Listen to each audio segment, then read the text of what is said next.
Hello! Mayang hapon sa tanan. This is your Miss Universe 81 and 20 my vlog and welcome to this video! I'm super ganda. At pumunta tayo ng market today kasi umuulan. Charot lang. Kahit umuulan, pumunta tayo ng market at bibili tayo ng masasabaw ng ating ulam. So dito na tayo sa ating suki. Si Maria, nandyan na ang kanyang mga gulay-gulay. So bibili tayo ng gulay at karne kasi kasahod naman tayo. So meron tayong kunting karne, 1/2 lang kasi kunti na naman sa bahay yung mga bata lang naman. So naubusan tayo ng pata. So ang bili ko ay unod. So yung mga gutad-gutad bitaw for minudo. So yun na lang ang natira at yun na lang ang binili ko. So lumakas na nga ang ulan ngayon. Ay, yung mga tao nagpanik na pagbili ng kanilang mga ulam gaya ko. So Lord, sana po hindi masyadong bumuhos na malakas kasi bumabahan na po yung mga ilog namin sa ilog namin doon sa Buntugan at ilog doon sa farm. And ayan na, nakita ko yung pechay, masarap ng pechay pagsabaw. And nakabili na po tayo, hindi ko na na-video yung kasi umuulan siya.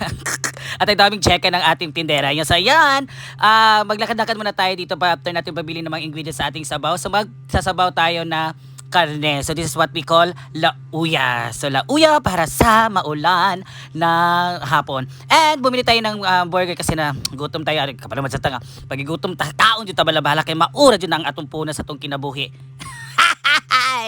So after natin pabili ng ating burger ay napanapanan ako ng ating masasakyan dahil umuulan nga. Doon tayo sa habal-habal na may payong or parang may raincoat or shades para hindi tayo mabasa. So dito, naghapit sa kuno dito sa atong number 1 na hot cake sa hasaan ang Joros hot pancake. So yan ang hot cake, para sa amin pancake, pero syempre hot cake lang tawag sa amin, 5 pesos lang po yan. And napakasarap po. So ganyan po pag gawa, no, pagpahiran ng margarine and white sugar, ganyan siya. So tampo pong in-order ko kasi yung mga bata sa akin is 8, ay 7 pala. So mga matanda to. So isa-isa lang kami. budget muna kasi ganito, tsaka na marami kong after kung meron ng budget talaga. So after pagbili ng pancake ay kumuha na tayo ng habal-habal na nawag na ito. Muna yung habal-habal na ito na naikon shades o naipayong-payong ba si tawagan o canopy. So kapag kaning wala tayong video no, kita na mag-camera. So sorry kay ha kung gubot kay ang camera magkalibog mo. Malipong-lipong mo. So ayan, bumili sa takbo ni Kuya. Sabi ko, Kuya, bilisan mo kasi nababasa ako sa likod. So ayan talaga, no? The perks of not having a, tawag ito, sasakyan na sarili. So talagang maghabal-habal tayo, public service muna tayo. So soon, bibili tayo ng habal-habal.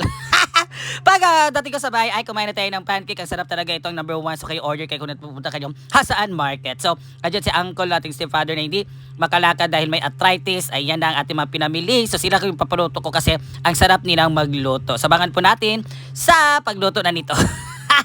Ito na pamili ko na vlog. So bili ng ulam ngayong hapon sa maulan na hapon. Ganun lang yung vlog natin. So yan ang mga ingredients natin si auntie na siya pa ang magluluto. And kumakain na sila ng pancake na bilhin natin. So thank you so much for watching guys. So this is your Mr. Rosario 1 and see you on my next vlog.